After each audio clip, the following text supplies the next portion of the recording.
ನೇಪಾಳದಲ್ಲಿ ಇಂದು ಸಂಸದೀಯ ಚುನಾವಣೆಗಳು ಆರಂಭವಾಗಿವೆ. ಬೆಳಗ್ಗೆ 7 ಗಂಟೆಗೆ ಮತದಾನ ಆರಂಭವಾಗಿದ್ದು ಸಂಜೆ 5 ಗಂಟೆಗೆ ಮುಕ್ತಾಯವಾಗಲಿದೆ. ಕಳೆದ ಸೆಪ್ಟೆಂಬರ್ನಲ್ಲಿ ಯುವಜನರ ನೇತೃತ್ವದ ಭಾರೀ ಪ್ರತಿಭಟನೆ ಹಿನ್ನೆಲೆಯಲ್ಲಿ 27 ಮಂದಿ ಮೃತಪಟ್ಟು ಸರ್ಕಾರ ರಾಜೀನಾಮೆ ನೀಡುವಂತಹ ಪರಿಸ್ಥಿತಿ ಎದುರಾಗಿತ್ತು.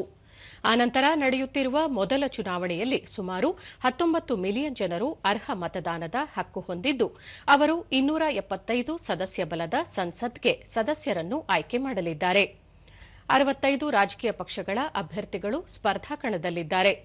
ಒಟ್ಟು 3017 ಪುರುಷ ಅಭ್ಯರ್ಥಿಗಳು ಹಾಗೂ 388 ಮಹಿಳಾ ಅಭ್ಯರ್ಥಿಗಳು ಸೇರಿ 3406 ಅಭ್ಯರ್ಥಿಗಳು ಸ್ಪರ್ಧೆಯಲ್ಲಿದ್ದಾರೆ.